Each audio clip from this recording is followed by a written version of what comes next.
Bonjour à tous, bienvenue à Nice où Acteurs Publics TV accompagne la convention de la DCF, l'Assemblée des communautés de France. Nous sommes le 30 octobre et j'ai le plaisir de donner la parole à Daniel Banquet. Bonjour. Bonjour. Vous êtes président de Val-de-Garonne Agglomération, Lot-et-Garonne, 60 000 habitants, c'est bien ça? C'est ça, avec une ville-centre marmande de 18 000 habitants. Et on va parler avec vous contractualisation. Quelles sont les nouvelles formes de contractualisation possibles dans les territoires? Les contractualisations peuvent-elles, doivent-elles, Daniel Banquet, selon vous, favoriser une action publique locale plus efficace? Oui, il existe plusieurs types de contractualisation, mais surtout il existe plusieurs types de relations entre les territoires. Nous avons d'abord, nous, notre rôle central en tant qu'agglomération vis-à-vis des communautés de communes qui nous entourent. Et nous avons un rôle d'intermédiaire avec les métropoles qui sont un peu plus éloignées et qui diffusent leur influence jusque dans nos territoires. Et donc forcément, nous avons, nous, des atouts, des inconvénients. La métropole a des inconvénients et des atouts. Et on s'aperçoit, lorsque l'on fait des diagnostics sectoriels, que ces atouts et ces inconvénients sont complémentaires les uns des autres. Et donc il faut harmoniser tout ça. Contractualisation, complémentarité entre territoires urbains, territoires ruraux, c'est bien là l'enjeu fort, vous le dites.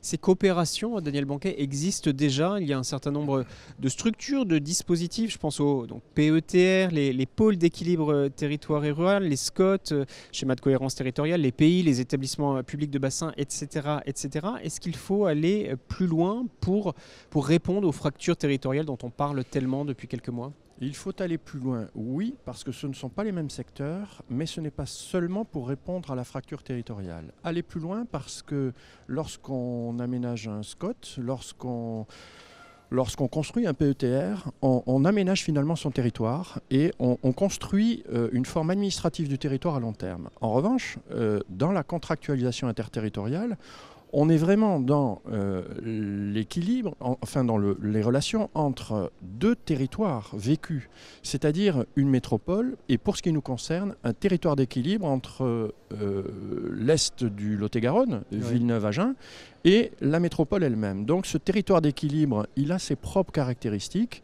et il articule une action avec la métropole. On parle de dispositif, mais il y a aussi le fait de, sans être caricatural, mais mouiller la chemise et faire beaucoup de dialogue. Ça passe par les relations. Et on est dans le vrai développement territorial pour le coup. Est-ce que le contexte budgétaire, le contexte financier particulièrement contraint depuis quelques années déjà, vous invite à accélérer sur ces contractualisations ? Alors je ne suis pas certain que tout ça soit lié, que les deux choses soient liées. C'est pas forcément la porte d'entrée. C'est pas la porte d'entrée parce qu'effectivement les contraintes budgétaires sont là. En revanche, nous avons un projet territorial et c'est pour accélérer ce projet territorial, pour le rendre plus efficace, plus efficient, qu'une contractualisation avec la métropole est importante. Elle permet de se réinterroger et d'apporter des solutions complètement différentes à ce que l'on vivait jusqu'à aujourd'hui. Juste pour qu'on comprenne bien, vos habitants, les habitants ici ou là comprennent bien, la contractualisation renforce, rend plus efficace des services publics locaux, de proximité, permet de développer des politiques publiques locales ? Pas seulement les services publics locaux. Je vais vous donner un exemple très précis. Oui. La tomate de Marmande n'est pas un service public. Mais la tomate de Marmande, lorsqu'elle est vendue à Bordeaux, elle passe par Rungis. Oui. Voilà. Et là, nous avons une anomalie. Ça veut dire qu'il a fallu se réinterroger sur l'ensemble de nos procédures, sur la production de tomates, sur la qualification des tomates, la certification des tomates, sur l'acheminement de la tomate, la réception de la tomate et la diffusion au dernier kilomètre. Tout ça fait partie de notre contractualisation. Et en fait, nous sommes là vraiment dans le développement territorial, pas seulement dans l'administratif, mais aussi dans l'efficacité économique et dans la recherche de nouveaux marchés. Le fameux dernier kilomètre dont on parle beaucoup. Voilà. Alors justement, concrètement, ça s'arrange? Des solutions se mettent en place? Bien sûr. Nous avons lancé une vaste étude de refonte en fait, de nos circuits alimentaires pour une gouvernance alimentaire durable entre la métropole et le Val-de-Garonne Agglomération. Et on s'aperçoit que nous avons encore beaucoup de chemin à parcourir, mais l'avantage c'est que tous les partenaires sont autour de la table. Oui. Les producteurs, les organismes certificateurs, les coopératives, les expéditeurs. Voilà. Donc nous sommes vraiment dans un travail partenarial très complet qui va nous permettre de refondre entièrement une chaîne autour de la tomate. Et là je parle de la tomate, mais on peut parler du tourisme, on peut parler de beaucoup de choses. La contractualisation, vous le dites très bien, casse les silos et casse les silos aussi donc entre acteurs publics évidemment, mais aussi entre acteurs public et le tissu privé, associations, citoyens, qui ne se parlaient pas forcément. Tout à fait. C'est ce que vous dites en substance.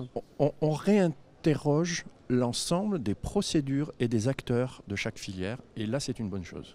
Daniel Banquet, il y a un nouvel acteur mis sur les rails depuis quelques temps déjà, c'est l'Agence nationale de la cohésion des territoires qui se met en place, qui est dirigée par l'ancien préfet Yves Le Breton. On en parle beaucoup à cette convention de la DCF. Qu'est-ce que vous en attendez? On en attend beaucoup.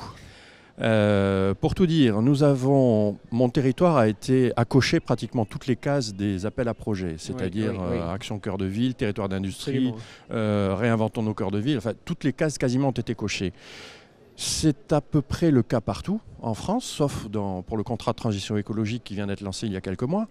Ça veut dire qu'en fait ce sont des projets globaux qui sont proposés à l'ensemble des intercommunalités en France. Eh bien, pourquoi faire des appels à projets ? Donc je pense que ce qui est important pour nous aujourd'hui, c'est d'essayer de globaliser ce soutien de l'État au travers d'un contrat unique, un contrat global, qui permettrait, avec des spécificités territoriales bien évidemment, mais qui permettrait là encore de tout remettre à plat vis-à-vis de l'État et surtout de contractualiser de manière uniforme, indépendamment par territoire, mais de manière uniforme sur plusieurs années, pour être certain d'avoir une visibilité à long terme. Je crois que c'est très important et c'est grâce à cette agence nationale que nous allons pouvoir le faire. Et tout cela concourt... est-ce que tout cela concourt à une forme une nouvelle relation, selon vous, entre État et collectivité? Il y a longtemps eu des tensions plus ou moins fortes, des querelles politiques aussi. Est-ce qu'on est à l'aube d'une ère nouvelle, si je puis dire, à laquelle contribuera la contractualisation, les contractualisations? Je le crois, parce que nous avons passé la période des enveloppes parlementaires et des DETR avec la DGF. C'était quasiment nos seules recettes pour les grands projets. Nous sommes ensuite passés par les appels à projets où nous nous sommes tous battus, parfois les uns contre les autres, ce qui n'était pas forcément la meilleure des solutions. Et bien maintenant, par la contractualisation globale, peut-être arriverons-nous à tout mettre à plat avec l'État, peut-être même avec la région aussi, parce qu'il est important aussi que ces contrats globaux avec l'État soient harmonisés avec ceux des régions, avec les contrats de cohésion de la région, de manière à avoir un vrai soutien et de l'État et de la région sur les spécificités de chaque territoire. L'enjeu, il est là. C'est adapter la puissance publique aux enjeux de chaque territoire. Dernière question à Daniel Banquet. Ces enjeux-là, plus largement la question de l'intercommunalité, doit-elle être l'un des sujets, l'un des thèmes phares des municipales dans quelques semaines, dans quelques mois ? J'en suis convaincu et je crois que l'intercommunalité, c'est le thème non seulement des élections, mais de toute la gestion annuelle de nos collectivités. L'intercommunalité est un très bel outil. C'est un outil qui malheureusement subit les foudres de ceux qui veulent se décharger de leurs propres responsabilités sur autrui, souvent. C'est-à-dire un peu comme l'Europe. C'est parfois un raccourci. C'est un peu loin. Comme l'Europe, oui. Voilà, c'est exactement comme l'Europe. C'est loin, c'est technique, donc c'est la faute de tout. Moi, je ne fais pas partie de cette génération-là d'élus. Je crois que l'intercommunalité, c'est la chance pour de nombreuses communes d'accéder à de nombreux services publics.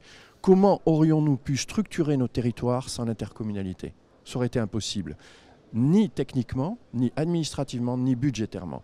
Ce qui veut dire qu'aujourd'hui, l'intercommunalité doit être au centre de nos préoccupations, y compris dans la campagne des élections municipales, puisqu'en tant que vecteur de service public, elle a toute sa place dans le débat.